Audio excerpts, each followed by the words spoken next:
Hi, my name is Ayman. I'll be paneling with trainers. Good luck. Okay.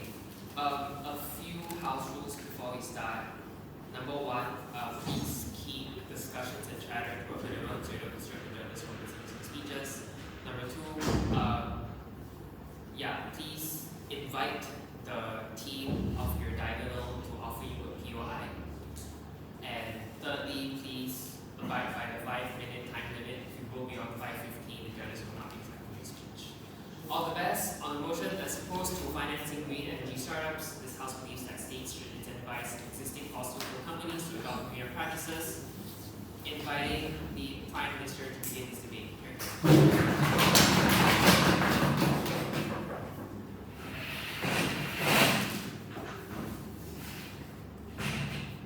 Okay, in the spirit of Merdeka Day, we have a full Malaysian room today. Okay, starting my speech in 3, 2, 1. Okay, so let's start with some factorization first, right? So how this looks like is a world where fossil fuel is going to be inevitably run out, right?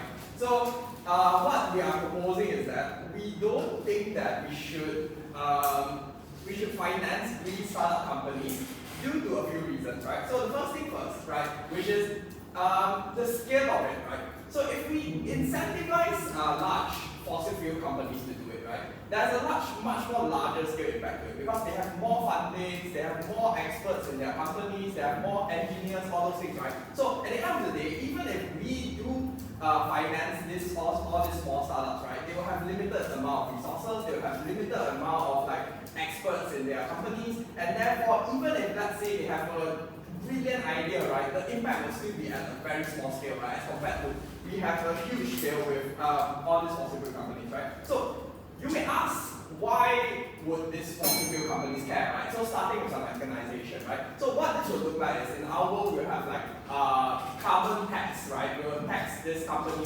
by how much they create carbon each year, and then we'll provide them incentives like tax reduction based on how much they allocate into funding all this innovating green technology, right? So all this is our incentive to push these fossil fuel companies to actually adopt greener energies, right? So moving into my other substantives, right? So my second substantive, which is that it's sort of integrated. So in the case where resources is to be allocated to all these small startup companies, right? It becomes a problem where how would you justify how much would you like to allocate to each company?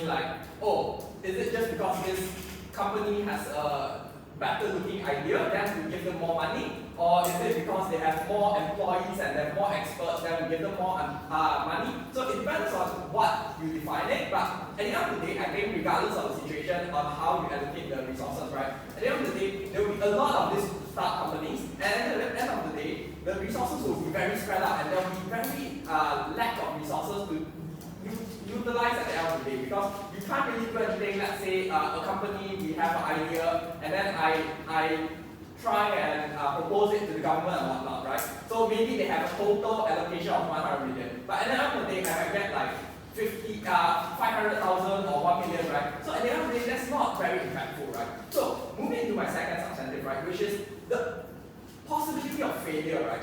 So in tandem with what I was saying just now, all these big companies, they have more resources, more experts, right?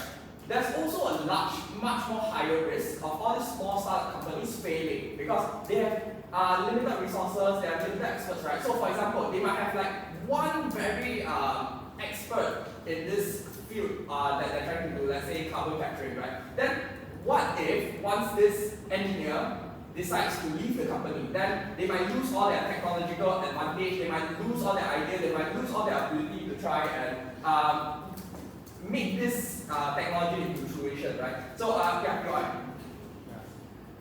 When you say it's large scale, don't you think that the large scale depends on polluting practices? Don't you think it's harder because it's already so dependent on these practices?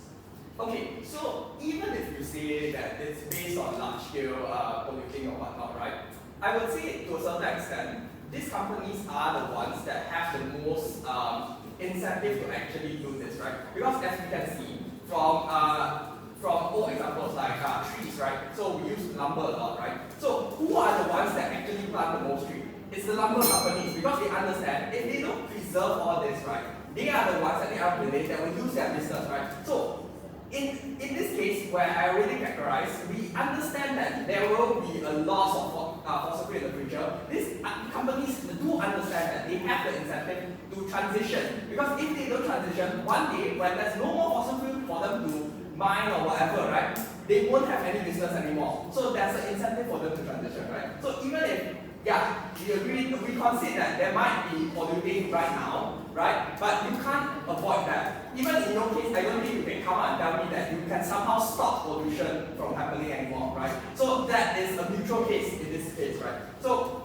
in general, that's what I think. Since I have a bit of time, let's not continue about the failure, right? So small startup companies have a much more higher risk of failing, right? Once they fail, there's nothing we can get back, right? Because if, let's say, these big companies, even if they fail, we have like prototypes and whatnot that we can reference off of in the future, right? But these small companies, their failures might stop in the middle, right? So there might not be a prototype for future reference and all those things, right? So once they fail, it's a waste of money. Thank you very much. Thank you, Prime Minister, inviting leader of opposition.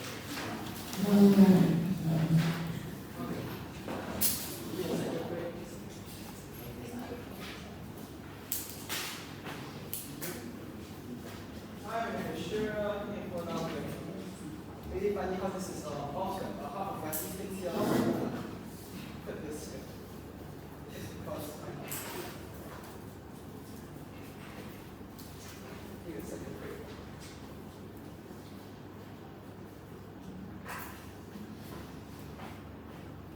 Okay, draw for me, it's fine. Start my speech in 3, 2. Companies don't really care about the environment much. Companies incentivize the work. That's something that's really simple and it's really crucial in this debate. The fact that companies are only incentivized to more money and that companies grow, and the fact that they're able to earn the most amount of revenue they can in a short period of time is what companies incentivize to do. In my speech, doing really simple. Going through a few layers with rebuttals, set up arguments. Now, let's go through a few layers with rebuttals. Number one, they tell us that if we give these resources to these companies, it's going to be better because how they're science and everything. We tell you that really simple. Is that number one, these companies most likely are incentivized to women. They have a lot of science to do, but they are not incentivized to help the environment because they're only incentivized over the money. So if they're able to gain a lot of money in a short period of time, let's say with their product that they're making, let's say getting $1 million, the 100,000 that you're funding to them is not going to be really important to them. They most likely won't reject the idea because they are able to get more money that way with their alternative. I tell you then that with these green tech machines, these companies will have to cost more money in order to do so. So let's say Lego. Lego is trying to implement an oil company thing, where people are using oil, some reusable plastic instead of oil to do so. What does this do? Yes, they try to be renewable, but they're losing a lot of money because the original method for oil is going to be cheaper. So what does this do is that if this incentivizes Lego to do so. So this is something that we tell you that. Now, let's go through a few layers of characterization there. Number one, how does state work? Right, number one, states don't have all the resources in the world. Yes, we have zero sum, and then incentive for efficiency. They want to be able to make the world a better place and to reduce the amount of carbon emissions coming out, or to make the environment better in a very fast amount of time. Number two, companies. They don't really care about the environment, they just want money. The mechanism is really simple. Number one, you give first a small amount of money and equal portion to everyone. Then later on, when we see that they have impact or they bring like good results coming in, then we want them more so they're able to continue to develop. This is how the mechanism is going to work. So because there's a lot of small startup companies, so we're going to fund them little by little and see if the results come out. So this is number one, will save us a lot of resources. Number two, will make the country better. Now, before I go to arguments, I need TOIs from CG. 3, 2, 1, no response. Now, let's go to the arguments then. Number one, how then when we give money, we will most likely involve to make people join into these forms of home groups, join into this environment first and start changing with them. The fact that these green energy startups, right, most likely are companies that are trying to create, let's say, cheaper solar panels and cheaper EVs and be able to use ACs with less carbon emission. We tell you that when this happens, right, these things are currently inaccessible because of how expensive EVs are, that's why people are not opting into it. But with these green energy startups, we're able to we're able to then bring in a better benefit because then we at least help these people be able to buy this or opt into these mechanisms, right? Because when this happens, right, these people are incentivized to change. People as a human being want the environment to be better. Because I don't want to live in a slum, so I'll most likely change it. But the issue is that it's too expensive. So when you find these new startup companies, because you ensure that they're able to listen to you, number one, ensures your growth with them, and number two, you're able to do it better. This done in number one is that it doesn't put as much burden on the government to be the one changing everything. Because governments have been the one who's funding everything. So when now you have these people who are going to buy these green energy startups, you at least fund these green energy startups so that you have a less burden on states in order to continuously save the environment, because people are going to opt into this too. But if you try to do it all, when you try to do it all, when you have these fossil fuels, it's not going to be as likely.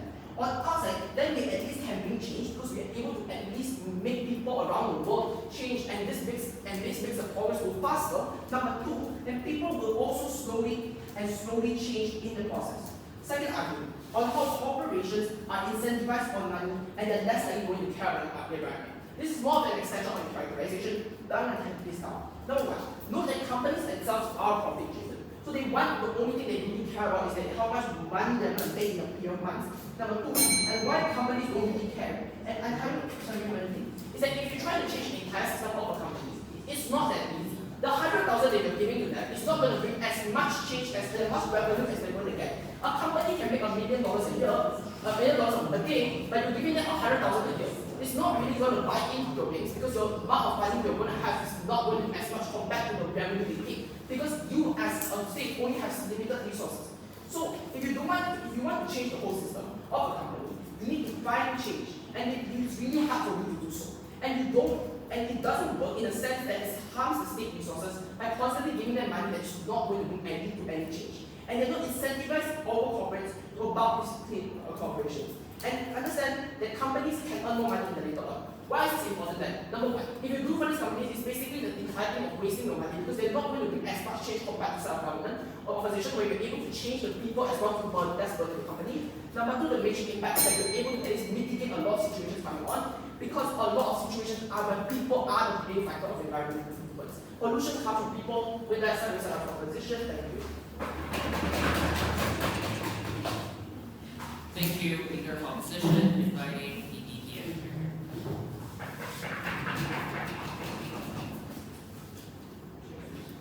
Alright, starting my speech in 3, 2, 1.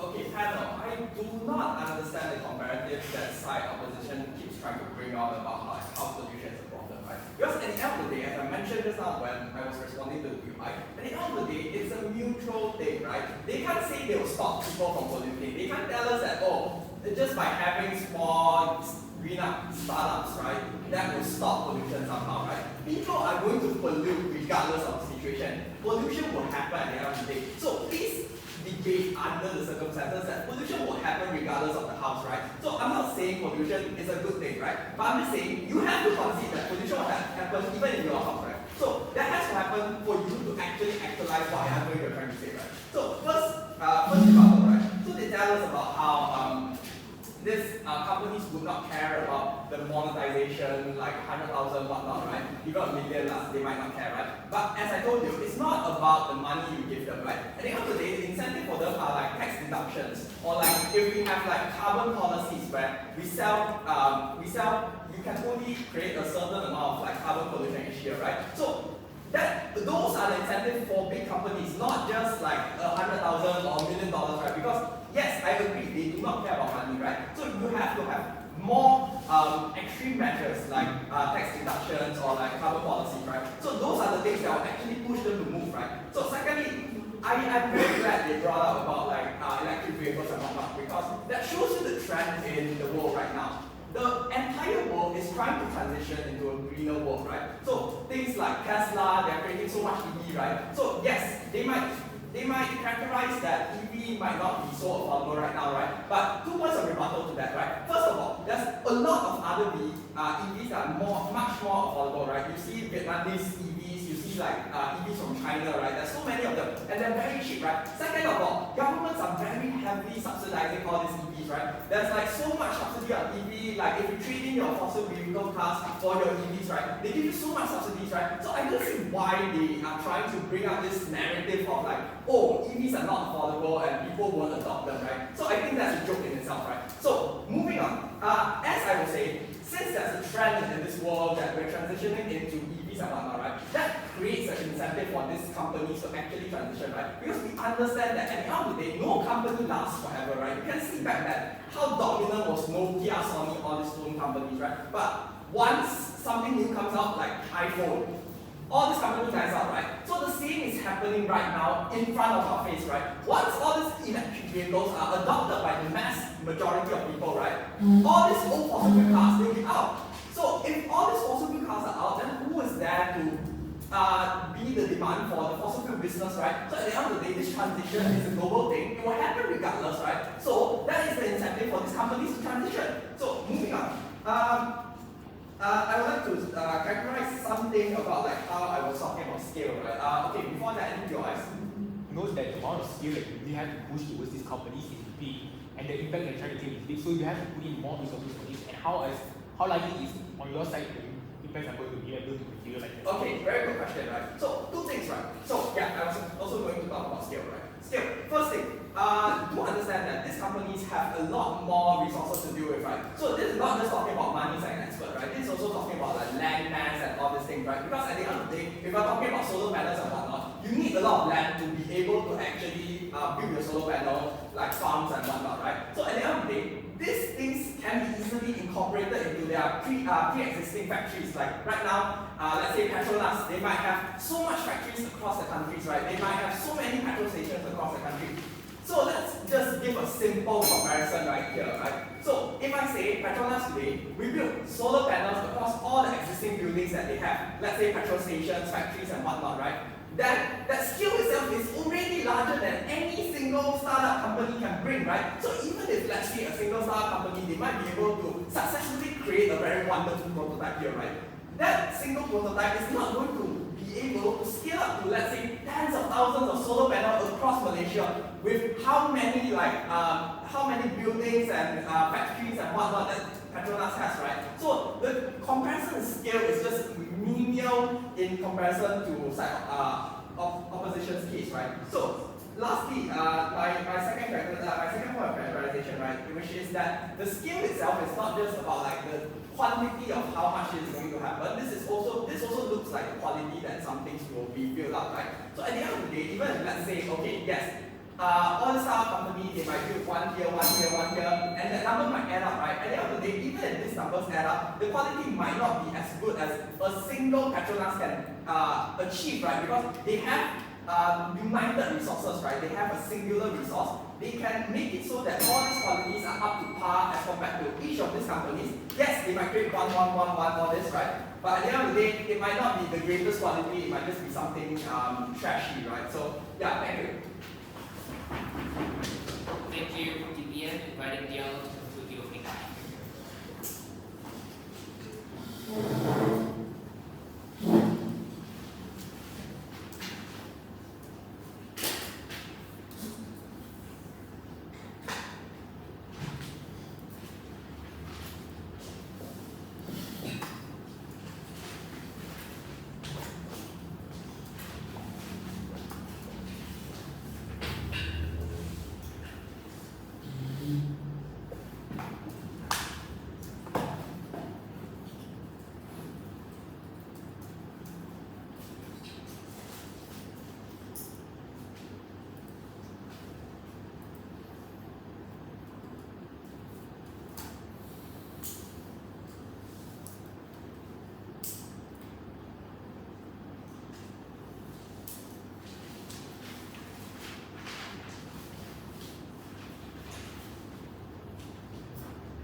We consider there is no real cure to climate change. So the thing here that this debate will be about is artificial intelligence actually able to prove to you that we're able to reduce all the impacts coming from climate change, and who else or which stakeholder that is going to be able to kind of decrease all the impacts of the negative impact of climate change. Here's a couple of things I'll be doing in my speech. I'll be firstly dealing with Oji's case and proving to you how Oji's case will be actually reigning over Oji's case, and I'll be giving you 4 new extensions on why people on Gulf bands will not buy the green tax from the get-go, 2, why the state will have the incentive to change, and why the state will have the incentive to fund these green tech startups. 3, on how with our impacts we are able to pressure to bring more change, and 4, the basis and within status, and dealing with how our case deals with the problem within status quo, right? Firstly, they firstly tell you that their mechanism was that they're going to reduce the tax amount, they're going to tax people by how much carbon dioxide they give or how much they innovate. I want to firstly note how this is actually very counterproductive for the state, and it's not beneficial for the state anyway, for the very fact that these companies, whether or not you're going to do tax deduction, whether or not you're going to give them money or through any other mechanism, they will still not change because of the very fact that they are still going to prioritize profit over anything else. What this means is that even if you are going to reduce the tax by 10 million a day, they will still choose the fact, or they will still choose to use things or to do things the way that they have done before, and one that is able to generate much more profit for these companies themselves. But secondly, they also tell you about how it's not just they also tell you about how if you lose your engineers in these green tech startups, you're going to lose, and there's no more advantage. These small companies will not be able to survive anymore. I think that even if their best engineer or the only engineer they have in this green tech startup, I think that these companies or these startups are still able to survive from themselves because they are not random people. They won't be just some random fresh graduate. They just came out of university or something, and then they suddenly just work here and their best engineer will just dies out or moves to another better company. But even if you want to say the worst case scenario, we think that under our that it's much more better for us to fund these tech companies because for the sole reason that Shearer has already proved to do that when we are able to fund these companies, they're able to produce it in mass, which means more people are going to be able to access it. Moving on to my extension stand. Firstly, why won't people buy into green tech on the side on Gulf bench? Right? I think it's very simple. Because green tech is not accessible. Yes, even though China or some other country has very cheap EVs, we think that people now stick to convenience. And we think with the mechanism under us at the house, we are able to bring more accessible means to all these people. And also, we also then are able to benefit the green tech startups because they get more profit and more people will be willing to use their EVs or use their green tech by the end of the day. The way here is then very simple. The certainty of all these impacts happening, we think that as long as the state is able to give enough incentives for humans, for their citizens to believe that using EVs are going to bring that much of a great benefit, and also then reduce the price of EVs, and we think that the people on the outside of the house are going to be able to access EVs by the end of the day. But before moving on further, is that quite substantial? No. Alright. But secondly then, why would states still not care to deal with fossil fuel companies? I think it's then very simple. Because if these states will still need tax anyway, these fossil fuel companies are bringing profit to all these individuals. We think that the scale that we're able to bring to this debate or to solve climate change, to bring a cure to climate change or something, is much more wider in comparison to the other side of the house, because from with our mechanism, we are able to bring to tell you that a wider scale of people are going to use this green tech, which means more people are putting in effort to solve climate change. We think that it's necessary, or we think that it's better or not needed to care about this part of our fossil fuel companies in the first place, for the very fact that these companies will still not change, these companies will still prioritize profit over anything else by the end of the day. But with this comes my third extension on how exactly then does people using, why do people use green tech, and then this means that we're able to pressure corporations or to pressure people to use green tech. I'm not around me is using this, I don't think it's great for me to still use fossil fuel cars, or I think it's not that great for me to buy non-environmentally friendly or just throw plastic around the street, right? I think the way here is then very simple on the accountability. Because more people are doing this now, this means that we are more accountable. These people are now more accountable. The state is accountable for everything that they do and the money source that they do. For all those reasons, over. Thank you, Diallo. Our inviting member of the begin closing now.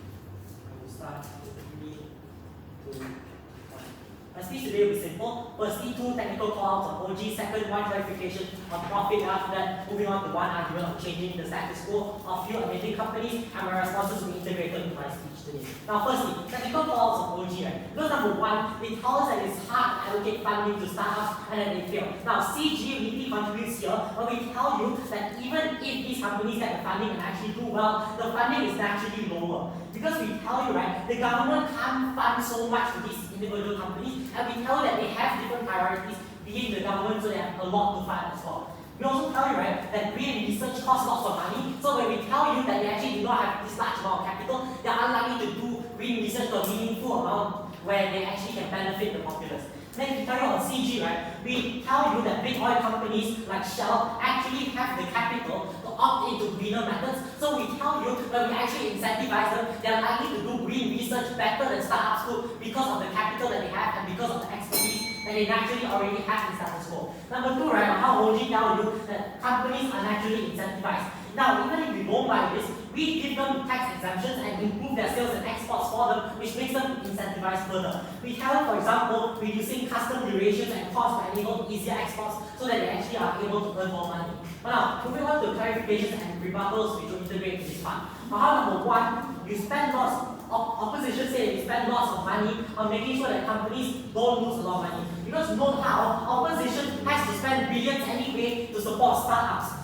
On CG, the unique thing that we do is we actually redirect the funds to subsidize existing companies. Its unique benefits that will be explained later. Because CG will do things like reducing taxes, subsidizing, and giving consumer benefits. Because this actually reduces company costs and enables consumers to actually opt in easier. This makes sure that companies actually do not lose lots of money. Because realize we are not spending an exorbitant amount of money because you are spending billions to fund startups anyway. Now, the bottom line is, right, benefits only materialize on your side if startups succeed, and even if they do, their impact is likely to be small because of financial constraints. Before I move on to my arguments, I need your eyes.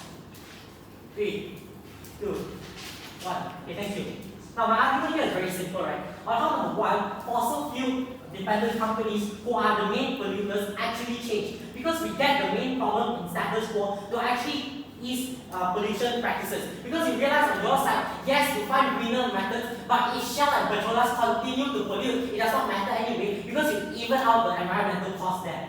Now, note how on opposition, you still see the existence of fossil fuel companies. And the problems here are twofold. Number 1, how they actually still continue polluting and they balance any effort for climate policies. Because even if the green startup starts their initiative, they are likely to be small, and these big tech companies like Shell are likely to cover them up. Second, on how citizens are less likely to opt into greener alternatives. Because we tell you, right, for green alternatives, the opt-in is extremely important. Because if you have all these super high-tech green vehicles, if nobody wants to buy them, it does not matter anyway. This will be what CG is explaining in the future. On how number 1, we tell you that fossil fuels are cheaper, which means that in status quo, people are more likely to opt into fossil fuels anyway. We'll solve this problem later. And number 2, how people are actually more used to fossil fuel methods when they are unlikely to change. So we tell you, even if these green technology companies actually start up, we know that people are more likely to still buy their petrol vehicles because they are cheaper, number 1, and number 2, because they're already used to it. It's like, for example, here, EVs are 2 times the price. And then people also know that petrol cars are more reliant, they actually know how petrol cars work. So we tell you that it's unlikely they'll opt into greener methods. For as long as petrol cars exist, we tell you that few will opt into EVs. This is the problem we'll solve here. Because the comparative on CG is extremely simple. On how environmental policies will actually work, because every single company is on the same track, now we incentivize these big companies to actually change.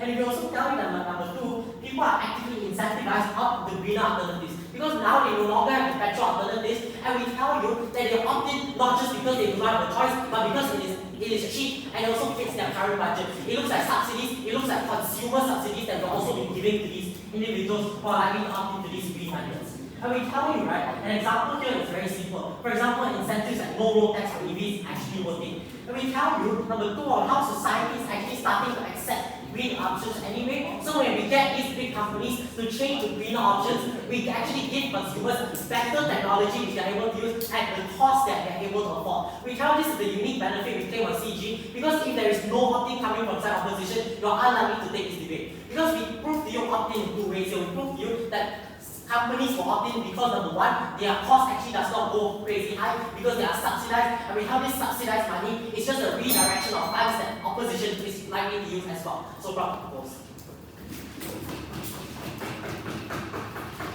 Thank you very much, Member of and Member of Opposition.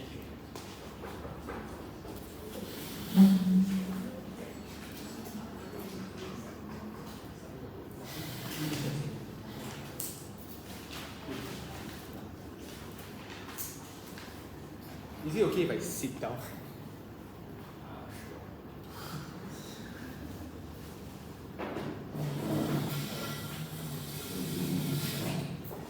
It's because I'm blind, so I can't read my paper if I'm standing.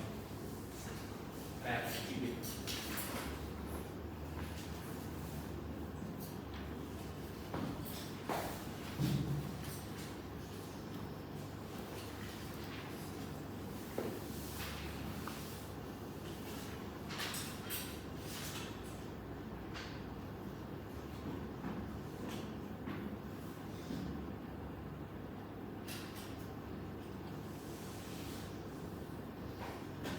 Starting speech in 3, 2, 1.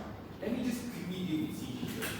The fact that they told us and proposed the problem that how big companies still exist, and so eventually what we're doing is a zero-sum benefit. The reason why this thing is a zero-sum benefit in modern status quo is the fact that you have the lack of accessibility currently in place in modern status quo. What we are trying to do here on opposition is to essentially create an accessibility factor where you invest more on towards these like greener technology products, we then are able to translate towards better benefits they can able to get on your side of the house, right? But then let me just settle the opening clash in place today. On number one, on how OG says that gives you a multiple benefits on how positive can give more impact, but it doesn't really tells you on why these impacts are likely to happen in the very first place because of incentives of companies that are able to actually opt in towards this green tech adoptability mechanism in the very first place, right? And you can't just tell me that, oh, because there's a lack of fossil fuels right now, so green tech, these fossil fuels are more likely to opt in towards this green tech. That is not how this works. You have to give a structured analysis of how they would eventually, number one, invest towards this in the very first place. But number two, how this is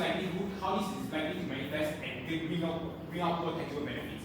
All that tells you about how we particularly extent of FOMO is that how they basically give you a lot of multitude of impacts, but doesn't really show you on why these impacts are more likely to manifest in the very first stage, right? It's going to tell you why these green tech companies are able to succeed anyway. Because note that on opposition and only on closing opposition, when we tell you that this green tech is very new, therefore you have less startups, but also startups that more likely have different types of technology and methods because there's no universal way for you to actually push in the very first stage. This creates a new accessible that you are. There's the new accessibility world where you essentially bring that and push out green startup companies to show you why these are more likely to actually benefit and manifest in the very first stage, right? And second, on the reason on how these would likely to manifest is because in order for you to actually achieve government benefit on a large impact, you essentially need a lot of skill, and the skill here is very important on how government they essentially require a large amount of resources for you to actually change and curb the fact on how you already have a lot of problems in one status quo. But then how am I going to frame CEO's case here today? Number one, note that the problem for startup companies is that right, they are vulnerable. And the reason why they're vulnerable is because they lack capital. They cannot start up because they cannot expand, and they cannot expand because they don't invest in plans. And how is CEOs going to solve this? Is you're going to face and we're going to finance just a few companies, not just one, but maybe around 2 or 3, because of the fact that these companies will have more highly likelihood to succeed. And two reasons for this. Number one, this would be a more likely manifestation of the world compared to OO, because of the fact that number one, green tech is still relatively new in modern status quo, but number two, the number of startups more likely to be lesser off, so you have more capital per startup in modern status quo. And even if you play by opposition space where you finance towards everyone, still know that this is some sort of net benefit because you're financing something that still does money in the very first place. Then why is that our model exclusively working on CO? Where number one, it's much more sustainable because you're pushing out green technology in the very first place, and this is already more likely to happen and more likely to manifest because of the reasons that I told you before. And number two, they are more likely to tie back to what the state uses on the fact or what the state does because of the fact that the state is directly funding them and they essentially have the active incentive for them to actually do better, to actually push off towards better off benefits, right? Now unique exception coming out from CEO on how only on our side to get better competition and exclusively competition with green tech companies in closing competition. Note that the premise of this argument is very simple. Better competition because they're able to better develop and better compete with other green tech companies and other startup companies. Why is this then true? two reasons to this. Number one, green companies will more likely take these initiatives and go through intensive R&D for them to actually get the benefits from the government in the very first place. This looks like better initiatives like development projects to compete to be the best of these specific green startup companies, where you encourage innovation and there will be increase of structural policies that will be in place in modern status quo because of this competition. But number two, the fact that these startup companies are directly tied under the government shows you that these companies will more likely not want to get the best out of the world to expand their business in the very first place. With much more money they are able to much more money than they injected from the government, they're able to expand, and when the government sees that they're doing something that's beneficial, then they get more subsidies. Why is this then very important? Because of the fact that you get innovation and they're able to grow and push out green technology in the very first place. Note that this is an exclusive benefit because green tech specifically is not in-depth in modern status quo for you to comparatively compare with fossil fuels in the very first place.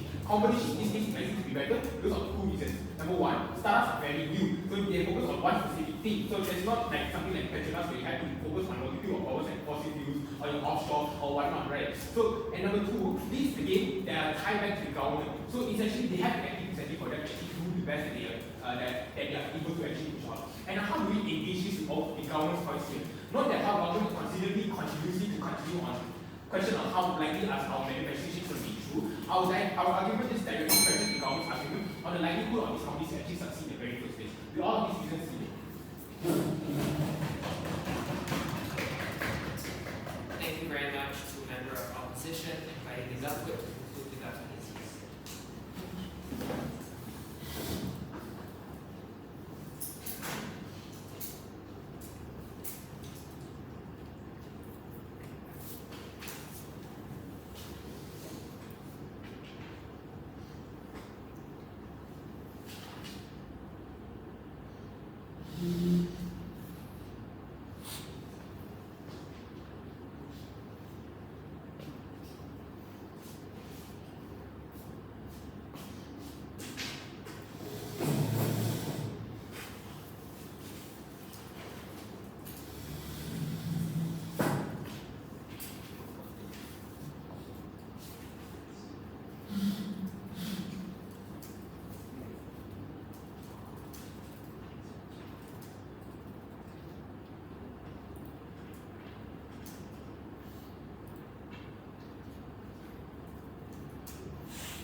Opposition talks about how you want the government to be the one that's funding these companies because it's highly efficient and it solves the urgent problem of environmental pollution. But we say that first of all, startup companies need a long amount of time to actually take off in the first place because they're startup, they require the time to have this capital investment occur. But secondly, we don't even talk about the likelihood of the success of these startup companies, which I will explain later on in the next speech. But then let's take out CO and environment. Because the only unique extension that they gave was the fact that, oh, we have better competition on gas at the house of the green tech industry. First of all, competition will actually be unfair because some companies that develop countries that do have the money to actually fund these companies will drive out other smaller companies that do not have this government funded money. So what you do is that on gas at the house, you only limit this amount of startup companies to those that are funded by the government, which is already such a tight budget that these governments have. So what you do on gas at the house is that you don't really actually encourage the adoption of widely used green practices, but instead you only let it be these companies that are like funded by the government, so you drive out these smaller companies. And that's basically the crux of the case. But then moving on then, the clashes in this debate, there are three main clashes that I've identified. Firstly, about how the incentives of different types of debate, so for example, money-based environmental benefits.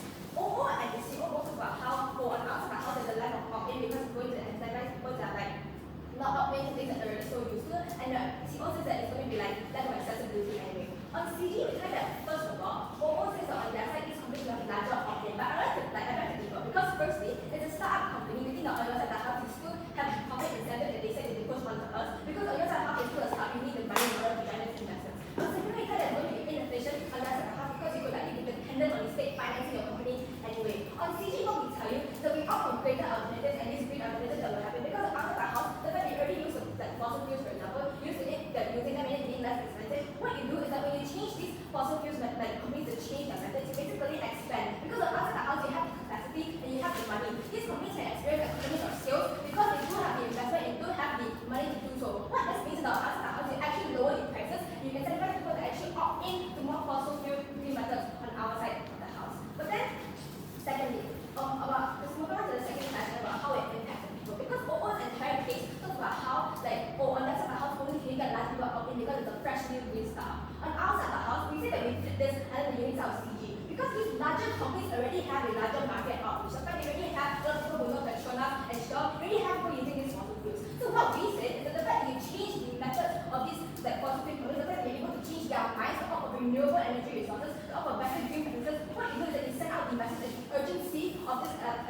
pollution issue is so urgent under House of the House, we're able to actually incentivize people to opt in to these greener practices in the first place. And the fact we're able to change these mindsets, send out the message that that people should also start changing their methods and opt into these fossil fuel methods that we will provide you under this type of CG. But secondly, when the House of the House, we're able to actually have the more companies expose them to greener practices in the first place. So on the outside, how they actually break the cycle of them thinking that green practices are not a viable option. On the outside, how we give them this exposure of information, which will then likely lead to them opting into more greener practices in the future to integrate more of it inside of their companies and stuff like that. But before I move on to my third class POI.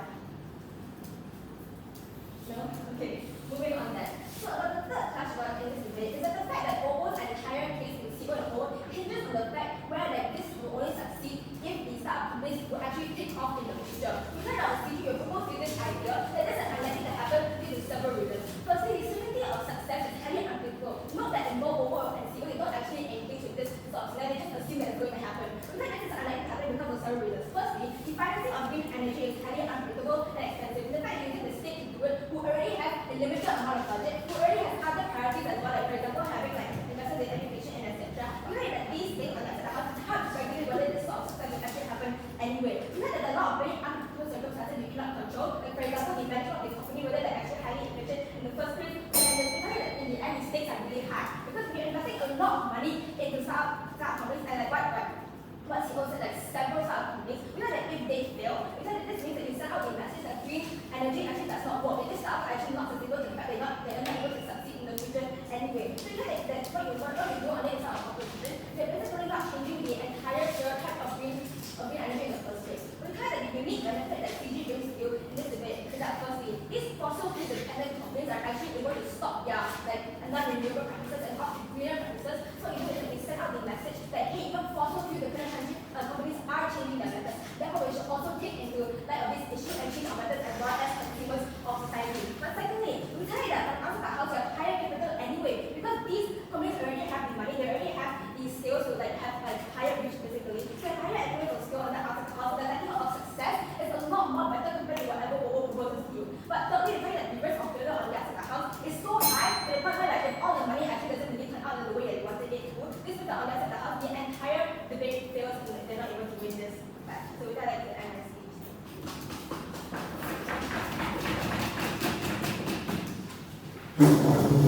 Thank you very much to the government providing awkward food.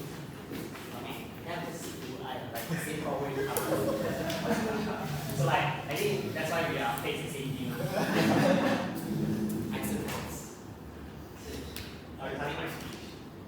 3, 2, 1. And in order to solve the problem of green energy, it isn't just give money to fossil fuel companies, because they will still sell fossil fuel. It's only going to be an alternative for people to use. They will still have to pollute once during the process to produce fossil fuel, right? Rather comparatively on the our side of us is that we create the accessibility for green technology. We create the accessibility for people to change. Because under their side of us, as much as I agree that it's important for fossil fuel companies to change into greener practices, I think when people still cannot access to green technology, people still cannot change transition. That comes, I think there's a tipping point in which CO is able to explain. I think this is why CO is going to get first this round, right? This is how I explain, structuring my speech. I'm going to firstly on why our debate. Second, I'll take on CG. Thirdly, I'll take on OO, and finally OGN. Firstly, so how we solve the problem directly, because the moment in which you're able to provide greener energy and create accessibility, people are likely to transition it. Why is this important? It's got 2 reasons here.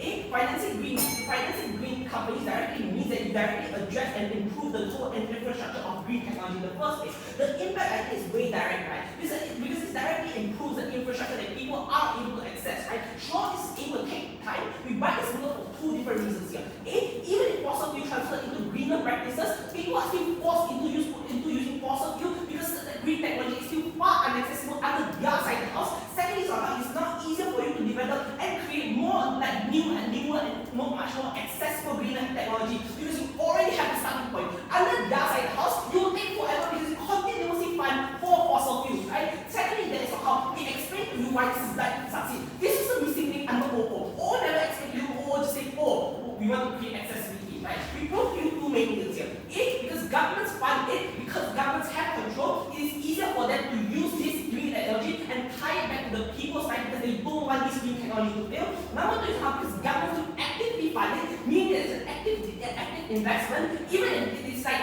even if something is so new, I don't think a quick that's completely screwed up, right? First thing that is on top, I'm not CG, right? CG does two things. Is to address the problem, right? Even if you can fully address the problem on corporations, there is no other thing for people to fall back into. People still use fuel because there is no accessible green technology. Second thing is how they say people are used to using fossil fuel because two things. A, it's cheaper, to B, because people are used to using it. The problem happens because there is no accessibility for greener energy. The problem is most on the other side of us if you don't because you completely ignore the fact of creating accessibility for green technology, right? Second is how because governments have the active incentive to push for greener technology. When green tech is something that's far more accessible, I think these governments will do two things here. It's not how they are like to tie that energy to people's daily life because they have control over it because they don't want it to fail. Two is how they are probably like to stop subsidizing fuel because they want to promote people to use this accessible energy, right? Even if governments have the incentive to do this, like to promote green energy under their side house, because you fully focus like the whole entire plans onto fossil fuel companies, I don't think that you have the ability to do so. Secondly, that you give up OO, right? Like, secondly, that is how they say startups will take a lot of money. I think it's the same problem that OG tries to explain, right? Because in order for Shell to be like, because Shell is such a cheap company, in order for Shell to be like switch into like greener practices, you do inherit a large sum of money, right? I think when that large sum of money is then transition to smaller companies that use up for smaller funds, I think the ability that you're able to change is something that's symmetrically and is something that's comparatively larger on the other side cost. Lastly, that competition is unjust, right? I think we mainly explain on how I think Carmen does a really good explanation on how there's just a few companies under this competition. This is a fairly new technology. Secondly, sure, the competition is unjust. Why should I care if I create accessibility for green technology, right? Lastly, secondly, then I'm doing OO, right? OO says, companies, corporations are profit driven, right? This doesn't engage OG at all, or OG's argument on how companies care for the long term, right? Rather, what we say under our side is that even if companies do care for the long term, in which we fit OG's case, because you don't prolong the problem more, because you directly create accessibility for green technology, and you solve this problem much more efficiently. Secondly, somehow OG says that, we create accessibility. You say that in fact, in order for you to create accessibility, you have to prove why this side succeed is only exclusively under our side cost, right? Lastly, I want to bring up OG, right? OG tells you that the scale of it, right? Sure, we already explained to you there's so many process and there's such a big profit, but the amount that you have to subsidize is going to be significantly larger. Rather, when you use that large sum of money and invest it under the R side cost, there's more change, right? But even if you don't want to buy this idea, I think fossil fuel companies still surround fossil fuels, it's their principle, and it's the product that they're trying to sell. And at some extent, even if you do assume that the best case, and you do assume that the company transition to green technology,